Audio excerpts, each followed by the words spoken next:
दोस्तों, आने वाली जीएसटी काउंसिल मीटिंग को लेकर के सीएनबीसी की तरफ से बहुत ही इम्पॉर्टेंट अपडेट शेयर किए गए हैं, जो हम आपके साथ इस वीडियो में डिस्कस करने जा रहे हैं। जीएसटीआर 3B और जीएसटीआर 9 को लेकर के बहुत इम्पॉर्टेंट अभी अपडेट्स आए हैं। तो चलिए जल्दी से देख लेते हैं वो क्या अपडेट्स हैं।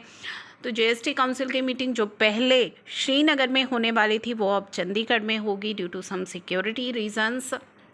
और इसके अंदर जो जीएसटी काउंसिल है to allow e commerce supplier जो है to registered under composition scheme, की उनको अलाउ कर सकती है कि वो कॉम्पोजिशन स्कीम ऑप्ट कर सके to ease registration and reduce tax out को। तो ई कॉमर्स वाले भी अब कॉम्पोजिशन के दायरे में आ सकते हैं। जीएसटी काउंसिल मीटिंग में ये डिसीजन लिया जा सकता है। अब आते हैं जीएसटीआर 3B पर। जीएसटीआर 3B के लिए जो काफ़ी समय से जो मुद्दा उठ रहा है कि जीएसटीआर 3B की रिवीजन अलाउ की जाए, क्योंकि जो पुरानी गलतियां हैं उनको ठीक करना बहुत मुश्किल हो जाता है।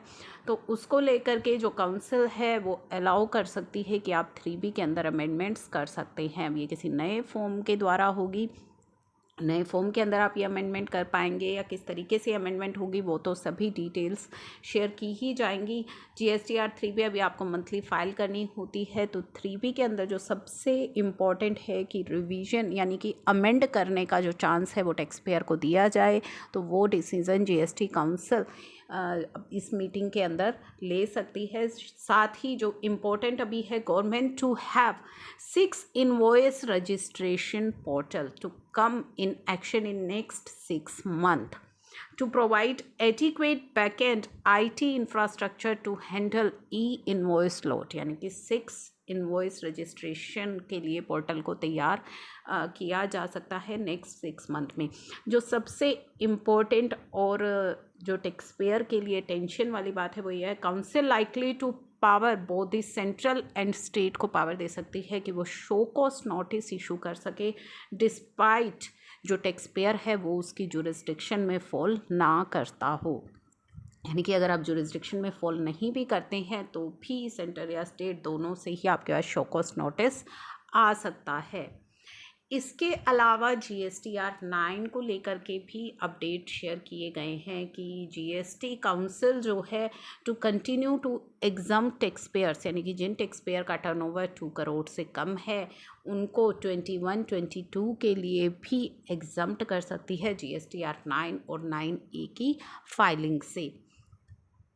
नेक्स्ट जो है, government to further enhance auto population of 3B and annual return, यानी कि ऑटो पॉपुलेटेड 3B को और ज़्यादा एनहेंस एंड ऑटो पॉपुलेट आपको मिल सकती है आपके annual return for better compliance. अब न्यू स्कीम जो आई थी उसको तो विड्रॉ जो है करना ही पड़ेगा, तो उसकी विड्रॉल के लिए भी यहाँ पे डिसीज़न इस मीटिंग में लिया जा सकता है।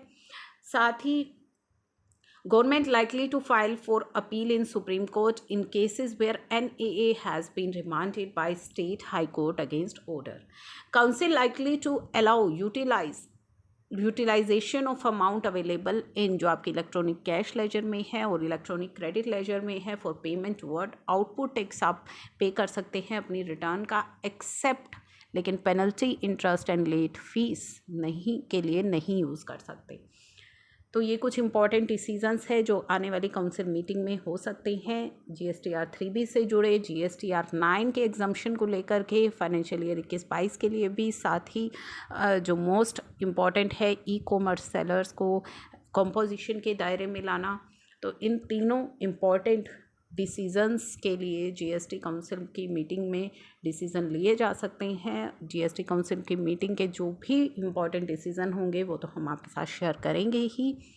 तो चलिए इस वीडियो को मैं इसी अपडेट के साथ यहाँ पे क्लोज़ कर रही हूँ। लेट फीस या इंटरेस्ट को लेकर के यहाँ पे कोई भी अपडेट नहीं है। इन केस आपको कोई राहत दी जाती है लेट फीस को लेकर के या फिर पेनल्टी को लेकर के, इंटरेस्ट को लेकर के जीएसटी काउंसिल मीटिंग में, तो वो भी हम आपके साथ शेयर करेंगे।